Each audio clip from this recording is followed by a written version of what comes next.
Right, chapter 8 covers memory. When we look at memory, there's a couple of questions that we're going to look at. How do we process and store information? Are there different types of memory? How do we retrieve? How do we forget?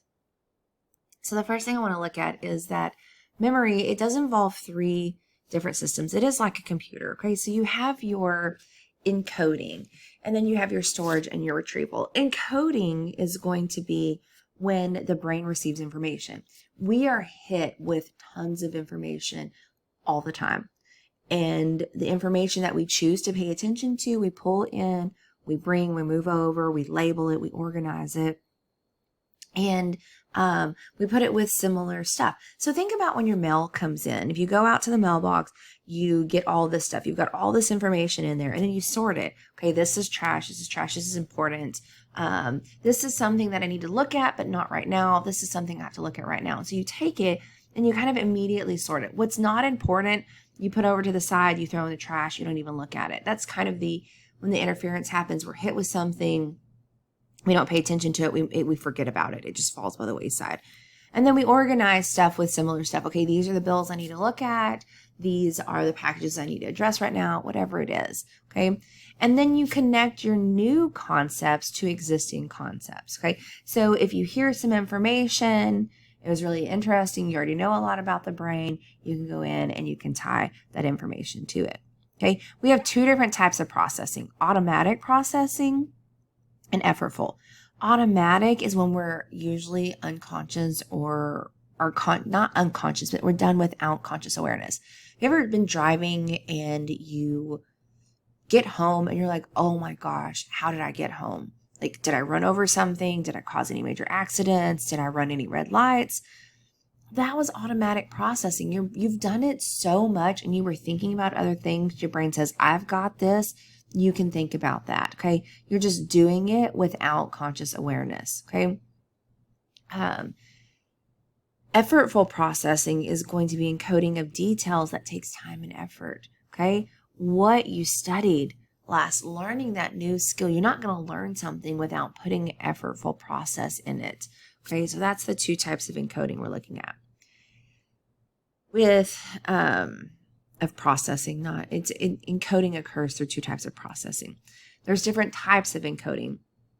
So you have semantic encoding, visual encoding, and acoustic. I'm going to start with acoustic. I just think it works better.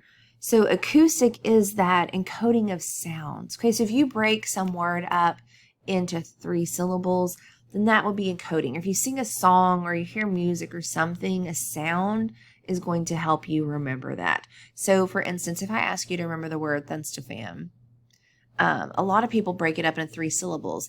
Thun, sto, fam. So you have those 3 syllables where they can break that up. That's acoustic encoding. Visual encoding is going to be the encoding of images. You're going to create some type of mental image in your brain so that you can recall things better. Okay, so you may, if I ask you to think of thunstofam, you may think of a thunderstorm. I always think of a thunderstorm with a family kind of crouched together. Okay, and that's something that my visual encoding. It doesn't have to make sense to everybody else because we organize things in our brain that make sense to us. If you were to go into somebody's room and you needed to get something out, you'd look at them and you'd be like, how is this organized? This is so crazy. It doesn't make any sense. But to them, it makes perfect sense. Okay. They may go into your space and say, what? Are you even organized? This doesn't make any sense. Okay. So we all encode things differently. We all store things differently, and that's okay. Just what makes sense to you is what you do. Semantic encoding is when you encode words or their meaning in a different way. Okay, you're attaching meaning to information to make it easier. It is a deeper level of processing. There are 2 types of processing: shallow level processing and deep level processing. If you've not been watching the bonus videos, I highly encourage you to. They'll explain those, and they're really important. So semantic encoding would be that word thunstofam. What if I told you to take the first 2 letters of the United States of America, and that would spell thunstofam. The would be the TH, United, the UN, okay, the United States of America. That is semantic encoding. Maybe you used a mnemonic device to remember the planets. That's semantic encoding. Okay, so deeper level of thinking. When we look at memory, I'm going to go to Atkinson-Shiffrin model first. We look at the basic components, okay? The very basic model of memory is the Atkinson-Shiffrin model, okay? So this says that you have this sensory input. And here in this sensory memory, you have 1 to 2 milliseconds that all kind of your senses get hit, and you determine if it's important. If it is important, you're going to move that attention over here to short-term memory. If it is not important, it's going to decay. It's going to just fall by the wayside here. Or if you're moving it and you get distracted, then there's interference and it kind of breaks off and it'll still fall down and you won't store it. It'll be gone. Okay, it decays. So you have 1 to 2 milliseconds in here, and if you don't move it over to short-term, it's gone. Short-term memory is a little bit longer. You have about 10 to 12 seconds, okay? This is where information comes from sensory and you start working on it. And you're working on it here, but if you're not moving it over and you're not working in long-term memory, attaching it to things, it's going to decay. It's going to fall by the wayside. You have what we call a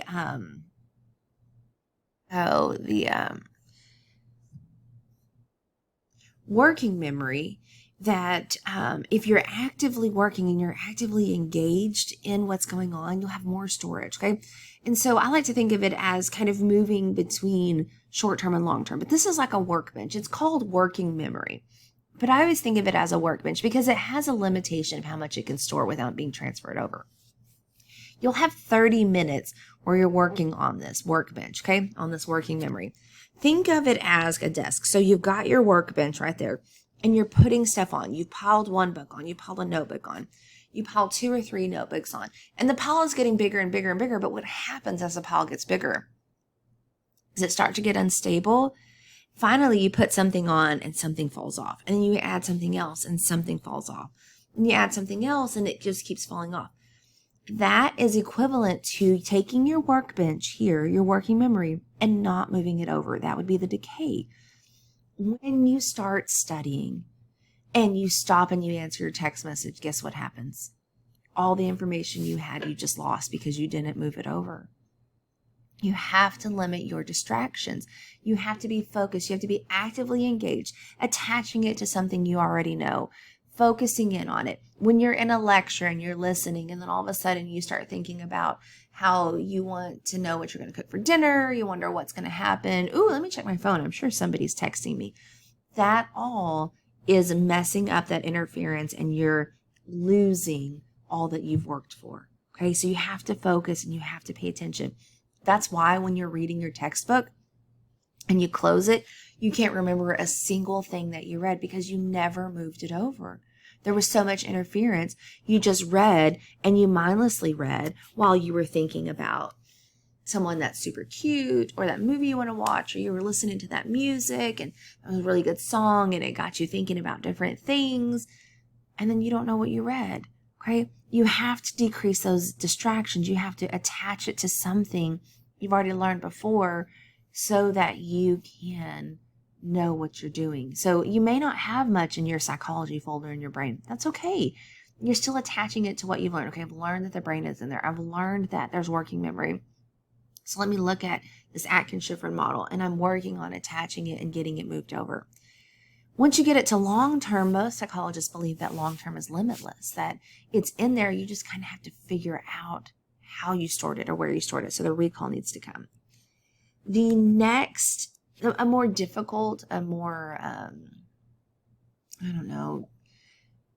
a different model is the Baddeley and Hitch model. It's not better or worse, it's just more in depth, okay? And so this one came about after the Atkinson-Shiffrin model. And so it says that you have your central executive part, but then you have the visual spatial, where your pictures and your memories and the drawings and stuff that you make go here. The phonological loop would be over here on your right side, and that would be the sounds and how you're remembering different things from that. Speech, lectures, that auditory, all that. The episodic buffer is kind of moving things back and forth, the central executive to the long-term memory. All of this information is just kind of flowing between these systems, helping you to store it in different ways. You don't have to know a ton about this. It's just important to know a little bit. So we talked about sensory memory, how it's discarded there. The Stroop effect is just a little sensory memory that describes, it's an experiment. And so they'll flash it up and they'll flash this word here, red, that's blue. And they only give you a limited amount of time. And there's other things that you're doing that distract you.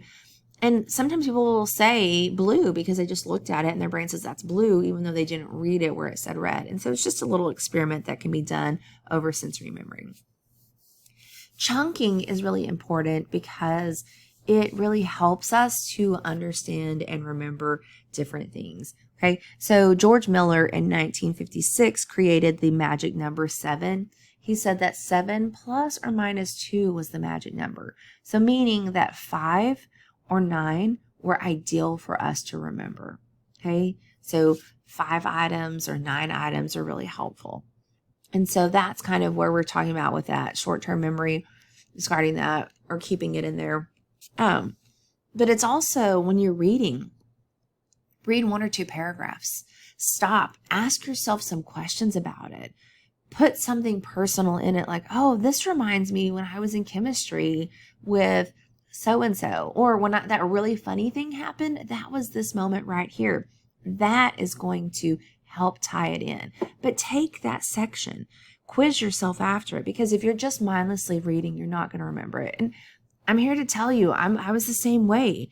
I read books in college and finally I was like, why am I reading? Because I don't understand any of it. So I just quit reading.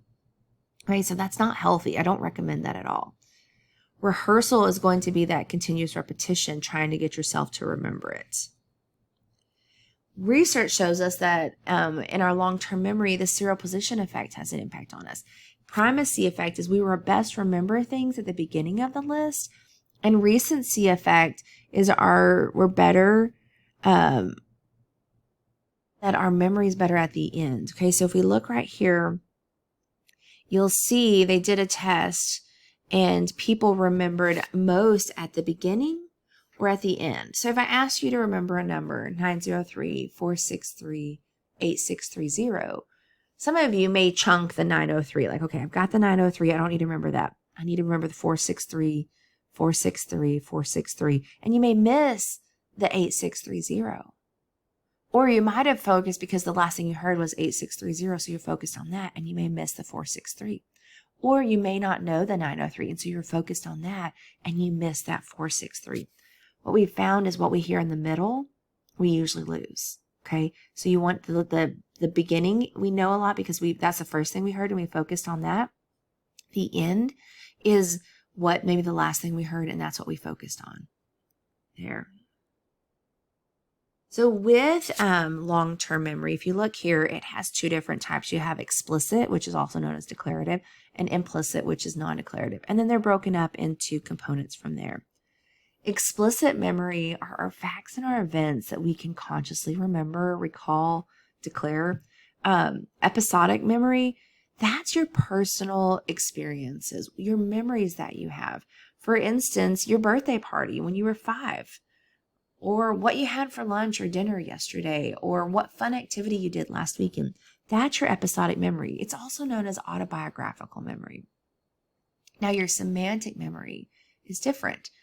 This is memory that you have, but you don't really know when you got this memory. It's just your general knowledge. Okay, so if I ask you when you knew that Austin was the state capital, most likely you don't know. You just kind of have always known it.